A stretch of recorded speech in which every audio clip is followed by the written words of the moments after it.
Levine. Today I want to do an educational talk about bipolar disorder and being able to hold on to hope. So many times I have spoken to those that are first diagnosed with bipolar and they start to feel like the world is really going to be hard for them to survive. And what I have learned to find is that in the beginning it can be really tough. You might be diagnosed with a mental illness and wonder if you're ever going to be able to be stable and healthy.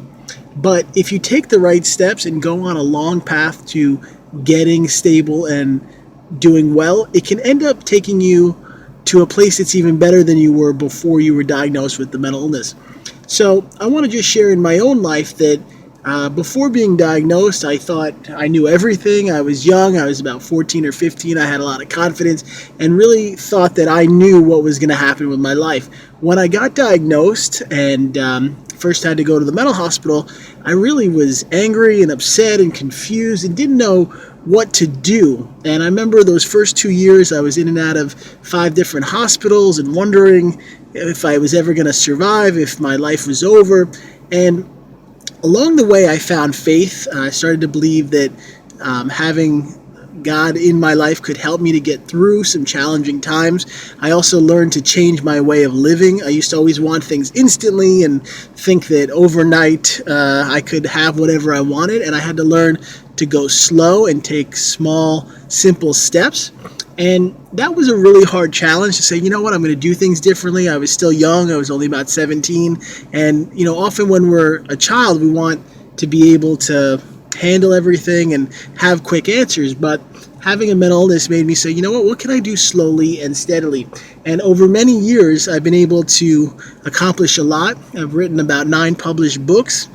I've had the opportunity to share my story at many chapters of the National Alliance on Mental Illness, the Depression and Bipolar Support Alliance. I've done talks for the Equal Opportunity Employment Commission in California for large companies. And I found that all the tough times ended up giving me the strength to be able to say, you know what, whatever happens, I'm going to go slow and steady and try to handle it. And this doesn't mean it's always easy. I'll share an example. When my brother died a few years ago at age 27 from a heroin overdose, it was far from simple. It was very depressing and stressful, but I said, you know what can I do slowly and steadily to get through this? So I went to get therapy and I tried to support my family and have support around me.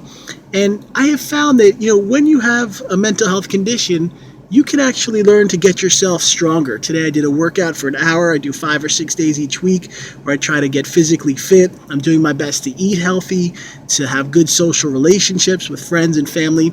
And I pray for you today that, wherever you are in your journey, or if you have a loved one or yourself with a mental illness, you just hold on to hope, because there can be times where it seems so hard and scary and you wonder if there's ever going to be a bright future. But if you'll keep going and take slow, small steps, you may end up with your own types of success. And I'll leave you with this. Before I got sick, I had lots of big dreams. I wanted to write books and tell stories and do all the things that I dreamed about. And when I got sick, it felt like it was all going away, that there was no hope for a mentally ill kid in a mental hospital to write published books. But I just kept going and worked slowly and steadily, and it's 20 years later and have all these published books out, and it's been a remarkable journey. And I believe others can do the same. If they get themselves healthy and stable, they can go back and figure out what their dreams are and achieve them. I want to share my 2 books coming out. One is called The Psychology of Adult Coloring. It's an amazing book talking about why we love to color and how it helps us deal with stress. And then I have a book called The Depression Diet coming out in January 2017, teaching about how to handle depression with hope, optimism, and faith. And I want to thank you for watching this video. I pray for you today that life gets better and that you make it through whatever you're facing.